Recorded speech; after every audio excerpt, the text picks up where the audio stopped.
Haveri ಗದಗದ BJP ಅಭ್ಯರ್ಥಿಯಾಗಿರುವಂತಹ Basavaraj Bommai ಅವರು ಕೂಡ ಭರ್ಜರಿಯಾಗಿ ಮತಯಾಚನೆಯನ್ನು ನಡೆಸಿದರು. ಪ್ರಮುಖವಾಗಿ ಸವಣೂರು ತಾಲೂಕಿನ ಕಳಸೂರು ಗ್ರಾಮದಲ್ಲಿ ಬಿಜೆಪಿ ಅಭ್ಯರ್ಥಿ ಬಸವರಾಜ ಬೊಮ್ಮಾಯಿ ಅವರು ಮತಯಾಚಿಸಿದರು. ಚುನಾವಣೆಗಳು ಬರ್ತಾವೆ ಹೋಗ್ತಾವೆ, ಮಾನವೀಯ ಸಂಬಂಧಗಳು ಬಹಳ ಮುಖ್ಯ ಅಂತ ಅವರು ಇದೇ ವೇಳೆ ಅಭಿಪ್ರಾಯಪಟ್ಟರು.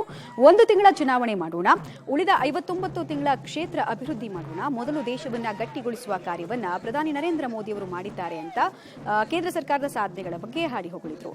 ಮೋದಿ ಋಣ ತೀರಿಸುವ ಕೆಲಸವನ್ನು ನಾವು ಮಾಡಬೇಕು. ನಾನು ಈ ಕ್ಷೇತ್ರದ ಸಂಸದನಾಗಿ ಅಷ್ಟೇ ಅಲ್ಲ, ಶಾಸಕನಾಗಿ ಕೂಡ ಕ್ಷೇತ್ರದಲ್ಲಿ ಕೆಲಸ ಮಾಡ್ತೇನೆ ಅಂತ ಹೇಳಿದರು.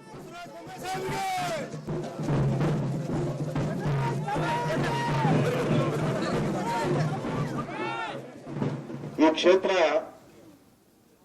ಬಹಳ ದೊಡ್ಡ ಪ್ರಮಾಣದ ಅಭಿವೃದ್ಧಿಯನ್ನು ಕಾಣಬೇಕಾಗಿದೆ.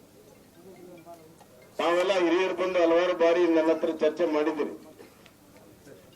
ಮೊದಲು ಈ 32 ಹಳ್ಳಿ ನಮ್ಮ ಚಿಕ್ಕಬಳ್ಳಾಪುರ ಕ್ಷೇತ್ರ ಸೇರಿದ್ದು 2008ರಿಂದ ಇದು ಹಾವೇರಿಗೆ ಸೇರಿದೆ. ಆ ಸಂಬಂಧಗಳು ಇನ್ನೂ ಕೂಡ ಗಟ್ಟಿಯಾಗಿದ್ದಾವೆ. ತಮ್ಮ ನಿರೀಕ್ಷೆ ಇದೆ ಈಗ ನನ್ನಿಂದ ಯಾವ ರೀತಿ ಚಿಕ್ಕಬಳ್ಳಾಪುರ ಅಭಿವೃದ್ಧಿ ಆಗಿದೆ, ಅದೇ ರೀತಿ ಈ ಭಾಗದ 32 ಹಳ್ಳಿನೂ ಅಭಿವೃದ್ಧಿ ಆಗ್ಬೇಕನ್ನುವಂತ ನಿರೀಕ್ಷೆ ನನ್ನಿಂದ ನಿಮಗಿದೆ. ಆ ನಿರೀಕ್ಷೆಯನ್ನ, ಆ ಭರವಸೆಯನ್ನ ನಾನು ಖಂಡಿತವಾಗೂ ಈಡೇರಿಸ್ತೀನಿ ಅನ್ನುವಂತ ಮಾತನ್ನ ನಾನು ಹೇಳಕ್ಕೆ ಇಚ್ಛೆ ಪಡ್ತೇನೆ.